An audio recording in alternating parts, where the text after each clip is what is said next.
Welcome back. Now, after the National Assembly passed the harmonized version of the Electoral Act Amendment Bill 2021, one of the biggest controversy that's trailing the act is that's the bill now is the issue of direct primaries.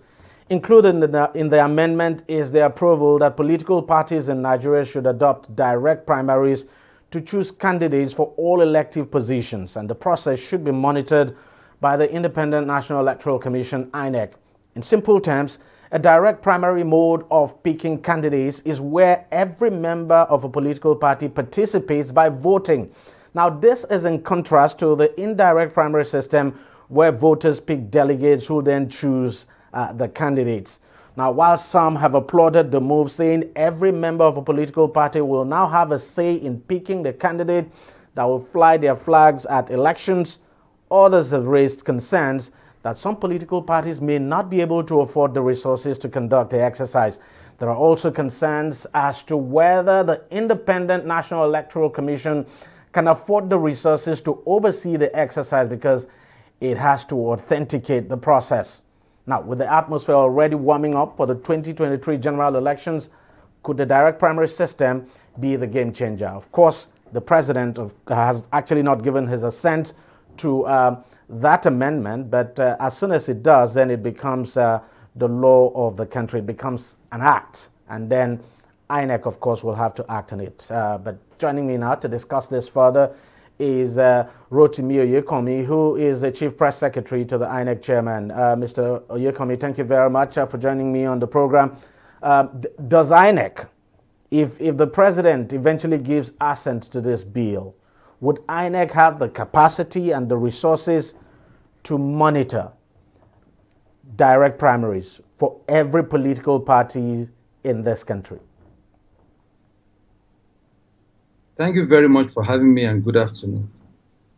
First thing first, your viewers need to understand that it is not as if direct primary is not in the law. In the current Electoral Act that we have, nominations can take place either through direct or indirect. But in this case, yes, it's going to be just direct if it's approved. Exactly. It's nothing new. It's just that for some reasons best known to them, political parties seem to prefer indirect primaries. But it's there in the law.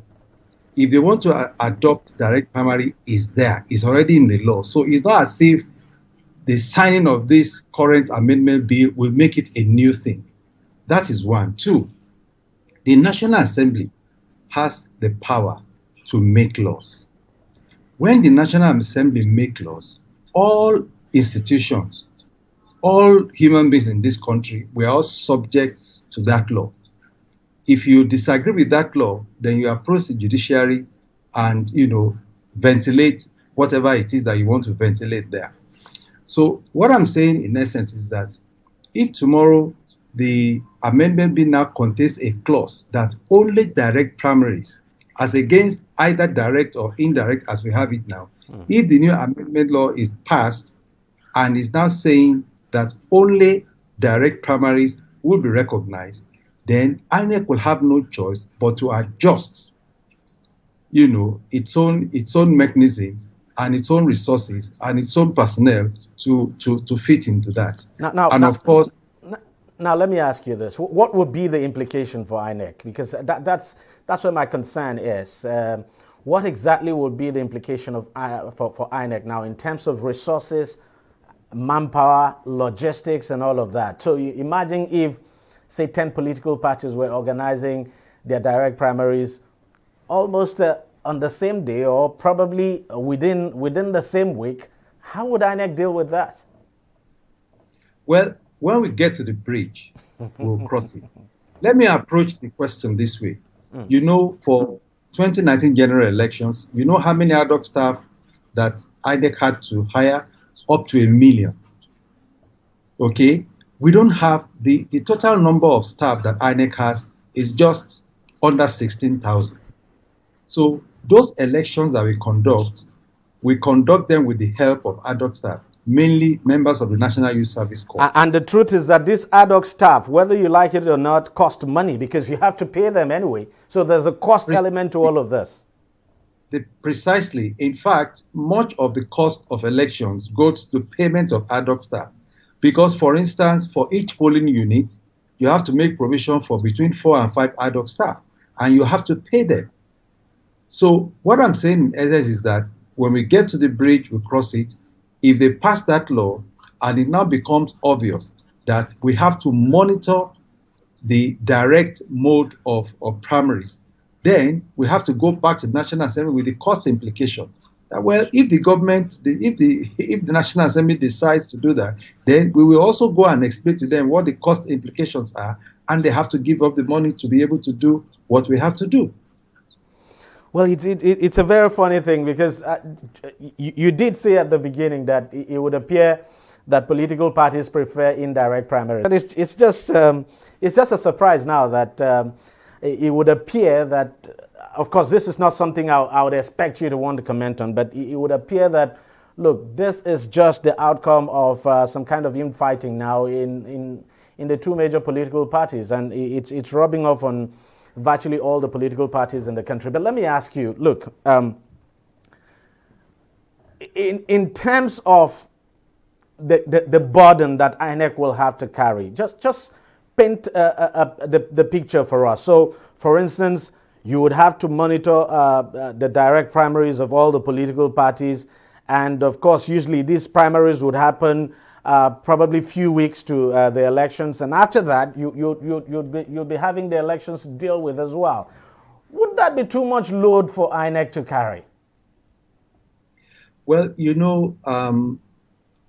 I take this precaution every time people ask me questions. I don't like to look at problems before they arrive. Let the problems arrive and then we deal with it. But when you are being speculative, it's like putting the cart before the horse. For me, there is no law like that at the moment. And more interestingly for me is the fact that what they are talking about is not new. It's in the law.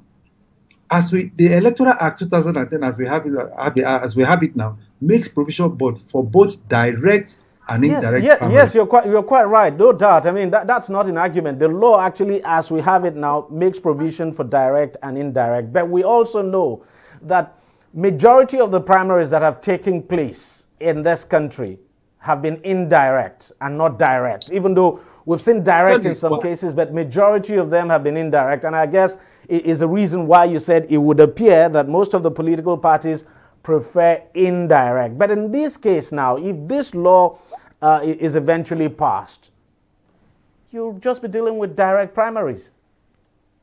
That's what I'm saying. We will deal with it. That's why I said at the beginning that when we get to the bridge, we'll cross it. Look, let's not pretend there will be cost implications because we have to monitor. The law says we have to monitor. When they are having their conventions, they must notify Inec. There's a time frame for notifying Inec, and Inec must be there. We don't interfere in what they are doing, but we must monitor, and we have our reports, and we must be there for everyone. Now we have 18 registered political parties. Before 2019, we had about 91 or 92. So now we have 18. And who knows, before 2020 general elections, the number will definitely go up. Definitely. So, but for me, there is no problem that is impossible to surmount. What we just need to understand is the configuration. When the law lands on our table, we have sufficient intelligent people within the commission to now dissect that law and tell us the implication of that law. For instance, there's what we call election project plan. For each general election, we put that plan in place.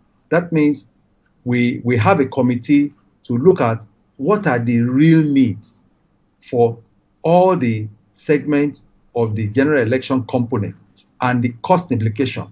And when we do that report, we then approach the national to say, look, in the case of 2015 general election, in the case of 2019 general election, and now in the case of 2020 general election, these are the cost implications. We need X, Y, Z. And they call us, we go and defend.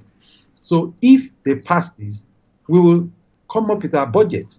And then we say, look, we need X number of people for this and this and this. This is the number of political parties that we have, and we have to monitor each of them, and this is what we need, and this is what you must provide. And if they call us to come and defend, we defend. That's why I'm saying that, look, let them pass. Let the government pass. We in this country we are so much interested in things like this. But for me, I think the government, in its wisdom, knows the right thing to do. Inec cannot tell the National Assembly what to do. Inec cannot tell the president what law to give accent to, or which law not the bill not to give accent to. Our own is that when you make the law, we are going to obey the law, and we are prepared to execute whatever the National Assembly, asks us to do in terms of passing bills and in terms of the law being made by the appropriate organ in government. Rotimi Oyekomi, Chief Press Secretary to the INEC Chairman, thank you very much for joining us on the program. Thank you so much for having me. Thank you very much for your time. All right, we'll take a short break and we'll come back to continue this conversation. Stay with us. Opinions are free, facts are sacred, but truth is universal. How, in practical terms, can we, for instance, de-escalate the tension? President must see himself as the President of the Federal Republic. We know where the enemy is. 3 places. The Lake Chad Basin, the border area between Nigeria and Cameroon, and then the Sambisa Forest. On DEJI360, we give you a complete dose of everything. Opinion, facts, and undiluted truth. I hardly believe what politicians are saying in this part of the world. A new Nigeria is possible, a future is possible. We delve into the issues, dissect it so that you can understand it, and use it to take action. I don't think there's any need for any governor to look for grant for ranching. DEJI360, dissecting the issues.